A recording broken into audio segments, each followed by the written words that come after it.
mall. Watch the clock ticking off the wall. But tonight I'm letting it go. Spend my coin for sure.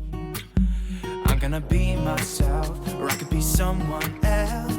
No one's stopping me now. So today we're going to do some fine tuning. We're going to edge the garden bed, get the plants in the ground, get the wood chips on, and then my favorite part, we're going to get the bird bath down. This bird bath, it was very affordable. I can't remember the price, maybe around $30.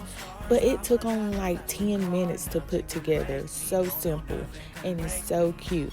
So we're going to do all of that in today's video. But if you have not seen part 1, go and watch that video. I'm going to link it in this one. And then come back and finish part 2 or watch part 2. So go ahead and watch that. Come back over here. We're going to have a good time.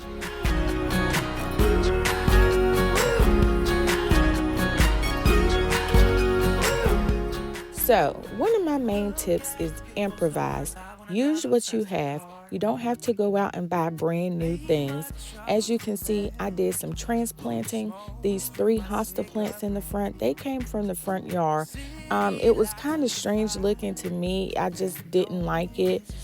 So I decided to move them to a cottage garden. And so these are 3 plants that I already had, and I just repurposed them. So use what you already have if you can. Also, I'm pretty sure you saw the grass-free feeder in front of the garden bed. I'm not feeding the grass. I used it as a wheelbarrow because those hosta plants were very heavy. So again, use what you have.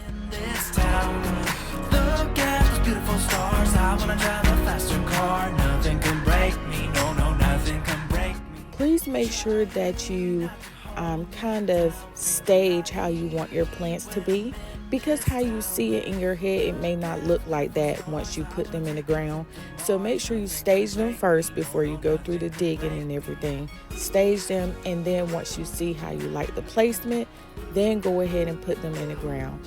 Also, please be mindful. I know I probably said it in part 1, but make sure that if you already have tarp on the ground, go ahead and cut slits for you to dig the hole, because if not, you're going to deal with some resistance of the tarp, and that can become frustrating and tire you out when you could be using that energy for other things.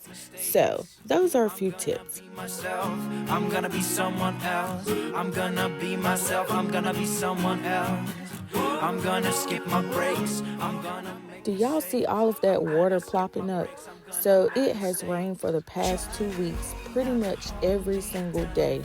Throughout the day, morning, night, we've had a lot of rain, which was good because as you can see, a lot of my plants look dead, but they're not, y'all. Don't be afraid. So that is another tip. Please make sure that you have a timeline of when you want to get your plants in the ground. So when you buy them, make sure that you don't have too much wait time before you can get them into the ground, or they'll look dried out like my plants do. But these are perennials, and once you treat them and get them in the ground, they will eventually begin to grow back very fast. So don't be afraid if this happens to you, because these are perennials.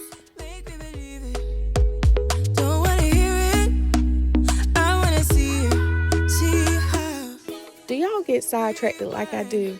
So the whole point of me bringing up the rain was to also say to time when you're going to put your plants in the ground. Go ahead and look at the weather app, because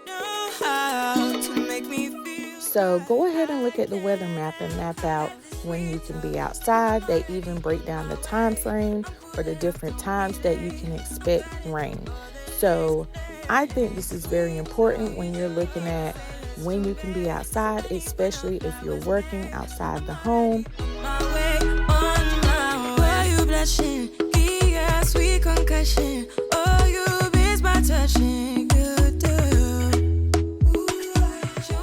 So another thing I think is important is not about what you do, but your mindset when you're doing this. So gardening is supposed to be relaxing, soothing, and it was for me. I enjoyed being out in the garden.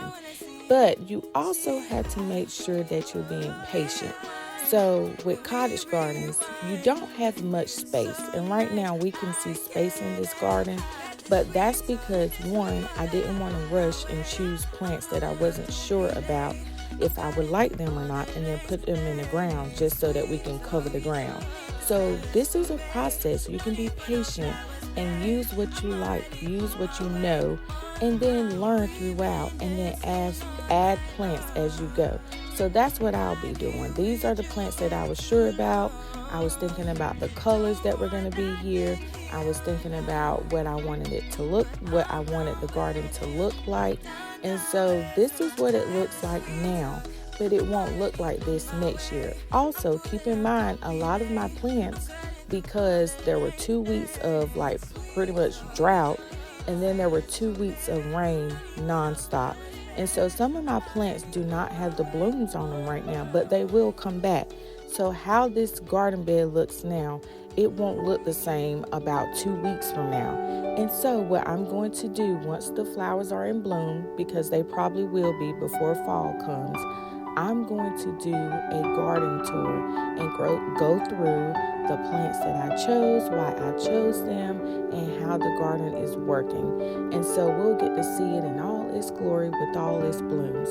So I hope that these tips were helpful. Please let me know if you have any questions. Thank you all for watching. I hope you take care. Bye-bye.